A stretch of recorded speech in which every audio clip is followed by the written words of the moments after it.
Bien-aimés, je vous dis bonjour mes frères, mes sœurs. C'est vraiment avec plaisir que je vais vous partager une petite exhortation. Je peux vous dire, mes bien-aimés, que hier, j'ai été choqué. Depuis que j'ai mis des vidéos sur YouTube, il y a des chrétiens qui m'appellent au Canada, aux États-Unis, en Afrique, un peu partout. Des gens me racontent des choses que les loups, les faux hommes de Dieu, leur ont fait. Il y a une femme hier, en région parisienne, qui m'appelle, me dit, mon frère, je suis maintenant assise à la maison. Les hommes de Dieu, je ne crois plus. J'ai entendu ta prédication dans une vidéo. Je t'appelle, mais les hommes de Dieu, je suis déçu. Elle dit qu'il y a de cela 10 ans en arrière, j'étais vierge. Et un homme de Dieu, un Congolais, qui a une église là à Paris, il me dit, si tu veux que Dieu te bénisse, je suis un homme loin de Dieu. J'ai la puissance de Dieu en moi. Comme je te trouve sérieuse, il faut que je sois le premier à coucher avec toi. Le pasteur l'a mené partout dans les hôtels. Elle dit, mon frère, je ne te mens pas, j'ai couché avec lui, je l'ai cru, je ne connaissais pas Jésus. Il avait de l'influence sur moi. Il couchait avec moi dans les hôtels. C'est lui qui m'a déviergé. Frère, c'est alors que j'ai un retard. Un retard. Je l'appelle, je dis, je suis enceinte. C'est ce que le médecin m'a dit. C'est un scandale. Merde, il peut m'enlever ça. Parce que c'est ma réputation qui est en jeu. Si ma femme apprend ça, il faut enlever. Si ma femme apprend ça, je suis pasteur, c'est mon honneur, il faut enlever ça. Parce que la fille ne voulait pas enlever. Il y a une autre qui m'appelle de la Réunion. Elle a vu mes vidéos sur YouTube.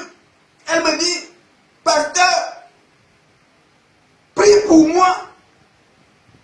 Un homme de Dieu me suivait. D'accord? Et il a commencé à me dire, comme moi j'ai des problèmes dans ma vie, je suis venu divorcer. Il me disait, tu veux que je prie pour toi? Il m'a fait croire que plus tu donnes une grande offrande, plus la puissance de Dieu, la bénédiction sera grande. Il m'a ruiné. Il m'a dit, pasteur, aujourd'hui, je tourne dans les découvertes. Parce qu'il fallait donner des grandes sommes. Parce qu'il me faisait croire que plus tu donnes des grandes sommes, plus Dieu va te bénir. Or, aujourd'hui, mon état, vraiment mon état, elle-même, je n'ai pas changé. Mon argent est parti. Aujourd'hui, je tourne dans les découvertes. Beaucoup de personnes m'ont appelé. Beaucoup. Sur cette histoire d'argent. Et j'ai remarqué, si je fais le résumé, que les victimes, il y a deux sortes de victimes. Les victimes dans le domaine financier, les finances, et les victimes sur le plan sexuel. Beaucoup de femmes se sont fait avoir. Et ce qui fait que certaines femmes aujourd'hui continuent à fermer leur bouche. On m'a raconté qu'il y a une personne qui a publié une vidéo et la personne dit, si vous savez que votre pasteur c'est un faux, il fait des mauvaises choses, il fait des trucs sales, quittez l'église, mais ne le dénoncez pas. C'est du mensonge. La Bible déclare, n'est-ce pas à ceux du dedans que nous avons à juger. Ôtez le méchant du milieu de vous. C'est ce que dit la parole. La Bible dit, ceux du dehors, Dieu les juge. N'est-ce pas? Jusqu'à temps, on va continuer à cacher les loups alors qu'ils commettent des dégâts terribles au milieu des brebis du Seigneur. C'est quoi cet évangile où on conseille les gens de couvrir les loups, de ne pas les dénoncer? Et vous savez pourquoi le loup se déguise? Le loup se déguise pourquoi? Pour qu'on ne sache pas que c'est un loup. Parce que plus il est déguisé, plus il va attaquer les brebis. Parce que les brebis auront confiance en lui. Les brebis vont croire que c'est une brebis aussi. C'est pourquoi il se déguise. Tant qu'il a l'apparence de brebis, Les brebis vont lui faire confiance. Mais si les brebis sachent que c'est un loup, ils vont se méfier. C'est quoi cet évangile où on conseille les gens, quittent l'église, mais ne le dénoncent pas? Un homme de Dieu n'est pas Dieu. Je suis désolé, je suis un homme de Dieu, je ne suis pas Dieu. Tu dois avoir la crainte de Dieu, pas la crainte de moi. C'est Dieu qui trouve le paradis, c'est pas moi. Un homme de Dieu, c'est un enfant de Dieu, comme tout enfant de Dieu. En Dieu, il n'y a point de favoritisme. C'est parce que Dieu m'a dit, tu es pasteur, que je suis au-dessus des brebis du Seigneur. Je suis désolé. Quitte l'église, mais il ne faut pas dénoncer le loup. Dieu va te maudire. Quel Dieu qui va te maudire? La Bible déclare, ôtez le méchant du milieu de vous. Ôtez-le. La Bible ne dit pas, couvrez le méchant, couvrez-le. La Bible ne dit pas, cachez le méchant. La Bible ne dit pas, il ne faut pas dénoncer le méchant qui est au milieu de vous. Oh, il dit, quitte l'église, mais ne le dénonce pas. Dénonce-le. Il faut le dénoncer. Parce que tant que les brebis croiront que ce n'est pas un loup, il y aura d'autres victimes. Et la personne dit, mais s'il est un loup dans l'église, Dieu le connaît, non, Dieu voit ce qu'il fait. C'est pourquoi Dieu me permet de savoir que c'est un loup pour que je le mette à nu. Voilà. Dieu se sert de nos bouches pour parler. Dieu le voit, il voit le loup. C'est pourquoi il me révèle que c'est un loup, pour que par ma bouche, je parle. C'est toi qui vas parler. Dieu ne va pas prendre un mégaphone depuis le ciel. Allô, allô, je vous annonce que dans l'église, le loup c'est gna gna gna. Non. Dieu utilise ma bouche. Dieu me montre que c'est un loup et c'est par ma bouche que je dois parler. Il y a des loups, il y a des dégâts, il y a des dégâts. Bien aimé, c'est horrible. Combien de coups de fil, les gens me font des témoignages. Les victimes des loups, les victimes sont nombreux dans les églises. Je veux lire Colossiens au chapitre 3. Colossiens chapitre 3, du verset 23 au verset 24. La Bible dit, tout ce que vous faites, faites-le de bon cœur, comme pour le Seigneur, et non pour les hommes. Les dîmes et les offrandes que j'ai envie de donner, c'est pour le Seigneur, pas pour les hommes. Oh, je dois manger vos dîmes. Oui, j'ai le droit de manger vos offrandes. J'ai le droit. Mais moi, je ne donne pas mon argent à l'église. Pour toi, je suis désolé. Quand un Hébreu allait voir le grand sacrificateur, il apportait l'offrande. L'offrande était destinée à qui? À l'Éternel Dieu. Ce n'était pas aux pharisiens. Ce n'était pas aux sacrificateurs, j'allais dire. L'offrande était destinée à Dieu. Même si le sacrificateur prenait là-dedans pour se nourrir.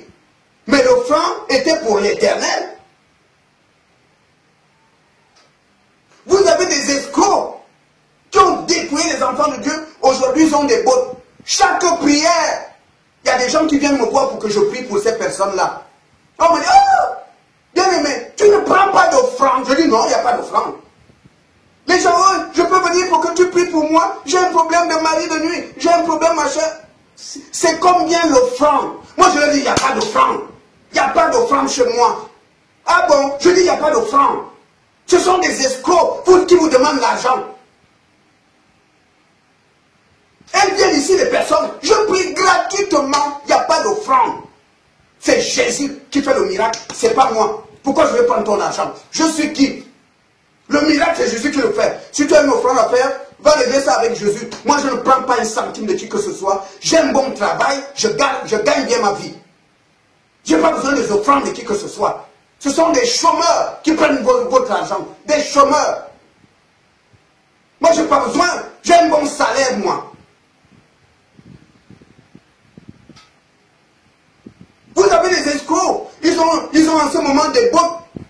On ne met plus les offrandes dans un panier. Parce que tu risques de mettre des pièces. Il faut aller déposer l'argent à l'estrade parce qu'ils veulent voir le gros billet que tu poses. C'est des escrocs. Un jour, Jésus a assisté à des offrandes. Une femme a mis les pièces. Je Jésus n'a pas dit, madame, il n'y a pas de pièces dans l'église. Ici, on ne veut que des billets. Mais vous avez des escrocs. Ils prennent l'œuvre de Dieu comme un fonds de commerce. C'est des faux. Ils se servent de l'œuvre de Dieu pour se remplir les poches. On ne va pas voir l'homme de Dieu les mains vides. Ils ont inventé des mensonges. On ne pose plus dans le panier parce qu'on risque de voir remarquer que tu as posé 5 euros. Il faut que tu ailles poser là-bas. Les gens qui posent 100 euros, c'est par-ci, c'est par ici. D'autres qui posent 500 euros, c'est là. Celui qui peut poser 1000 euros, c'est ici. Et ils ont inventé des mensonges, c'est-à-dire la bénédiction, alléluia, c'est-à-dire l'onction de Dieu qui va descendre dépend de combien tu as posé. Ils ont inventé des 4 mensonges. Il y a une onction pour celui qui a posé 5 euros. Il y a une onction pour celui qui a posé 100 euros. Tu veux que ça soit une grande onction, pose 1000 euros, plus, c'est-à-dire l'onction de Dieu dépend de la somme que tu poses. Des escrocs. Des escrocs. L'onction de Dieu maintenant. Regardez dans les évangiles, toutes les personnes que Jésus guérissait, ils ont posé combien? Quelle somme? Ils ont posé quelle somme sur la table? Qui guérit les gens aujourd'hui dans nos églises? C'est Jésus-Christ. A-t-il changé? Non. La Bible dit qu'il est le même hier, aujourd'hui, éternellement. C'est le même Jésus qui guérit. C'est le même Jésus qui fait les délivrances. Il n'a jamais demandé un centime à qui que ce soit. Ce sont des escrocs qui ont inventé un faux évangile pour se remplir les poches. Arrêtez de vous faire dépouiller. Arrêtez. Je vais lire un passage biblique. Actes des apôtres, chapitre 17, au verset 11. L'apôtre Paul va prêcher l'évangile dans une ville appelée Bérée. Acte 17, 11. Quand il arrive là-bas, Paul va prêcher et ceux qui l'entendaient, ceux qui l'écoutaient, vont réagir dans leur Bible. Voici ce qu'il est écrit. Ces Juifs avaient des sentiments plus nobles que ceux de Thessalonique. Ils reçurent la parole avec beaucoup d'empressement et ils examinaient chaque jour les Écritures pour voir si ce qu'on leur prêchait était exact. L'apôtre Paul arrive dans une ville. Il a la Bible à la main. Il va prêcher aux chrétiens. Tous avaient entendu parler de son ministère. Tous savaient que c'est un grand homme de Dieu. Tous savaient qu'il avait l'appel, qu'il a l'onction de Dieu en lui. Mais Paul vient prêcher. Ils prennent leur Bible. Tout ce qu'il dit, ils vérifient. Mais vous aussi, quand on vous roule dans la farine, donne 100 euros. Celui qui a donné 500 euros aura beaucoup plus de puissance de Dieu quand je vais prier pour lui par rapport à toi qui n'a donné que 50 euros. Ah bon? Depuis quand Dieu agit comme ça? Depuis quand Dieu fait payer son onction? Tu as donné 20 euros. Quand je vais prier pour toi, l'onction qui va descendre est équivalent à 20 euros. Mais la personne qui a donné 1000 euros, quand je vais prier pour elle, il y aura une onction supérieure. Mon Dieu, ils font de Dieu un commerçant. Dieu vend l'onction. Dieu vend maintenant son onction. Tout dépend de combien tu donnes. Des escrocs. Mon Dieu, comment vous pouvez accepter de tels mensonges? Lisez vos Bibles, lisez la Bible. Soyez comme les chrétiens de Bérée. Paul leur disait les choses devant eux et vérifiait. Est-ce que ce qu'il dit là, la Bible dit? Mais vous ne lisez plus vos Bibles. Comment on peut vous rouler comme des bébés? On ne met plus l'argent dans un panier. On va poser à l'estrade. On étale les billets sur l'estrade. Des escrocs. Ils se remplissent les poches. Ils se cachent derrière la Bible pour se remplir les poches. C'est des loups. C'est des loups. Ils se servent de l'œuvre de Dieu comme un boulot. C'est leur gagne-pain. Des chômeurs. Des chômeurs. Moi j'ai un bon poste, je gagne bien ma vie. Je n'ai pas besoin d'un centime des dîmes. D'accord? C'est que je gagne parfois, par mois, ça me suffit. Mais un chômeur, il va créer l'œuvre de Dieu, il va créer son église, il prend le nom qu'il veut. et il se dit évangéliste, bishop et tout, un chômeur. Mais comme il n'a pas de revenus, il va escroquer les gens. La parole de Dieu devient pour lui un boulot, source de revenus. Ces revenus dépendent de ça. C'est pourquoi il est allé créer une église. C'est pourquoi il est allé créer une église. Moi, j'ai vu au Gabon des officiers de l'armée, un colonel de l'armée. Jésus l'a appelé au ministère.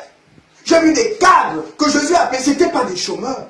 Or, vous avez aujourd'hui la plupart des faux prophètes, la plupart des faux serviteurs de Dieu, c'est des gens qui étaient au chômage. Ils prennent l'œuvre de Dieu comme un gagne-pain. Et comme Dieu n'utilise pas les faux hommes de Dieu, ils ont recours à des marabouts pour opérer des miracles dans l'église. Jésus dit, ils seront nombreux. Matthieu 24. Ils vont séduire les gens par les miracles. C'est pourquoi quand vous regardez leurs vidéos sur YouTube, vous avez juste des vidéos de miracles. Des vidéos de miracles. Jésus dit, c'est par les miracles qu'ils vont vous séduire. Et quand toi tu vas voir les vidéos des gens qui tombent par terre, tu prends le billet d'avion. Tu prends le train pour aller le voir. Jésus te dit, Matthieu chapitre 24, que c'est par les miracles qu'ils vont vous séduire. À partir du moment où tu quittes ta ville, tu quittes ton pays pour aller le voir, tu es déjà en plein dans la séduction. Qui t'a déjà séduit? Tu es déjà dans la séduction. C'est pourquoi il met sur YouTube. C'est pour séduire. Et si toi tu regardes, tu vas mordre à l'hameçon. Et tu viens le voir. Et quand tu vas venir le voir, il va dire, ok, une offrande. Il faut poser une offrande pour la prière. Et toi, tu vas au distributeur de banque, tu retires l'argent. Des gens qui viennent me voir ici pour que je prie pour eux. Ils me disent, pasteur, je peux passer mardi. J'amène une offrande de combien? Je dis, ma soeur, je ne dis pas de ça, il n'y a pas d'offrande chez moi. Chez moi, c'est Jésus qu'on va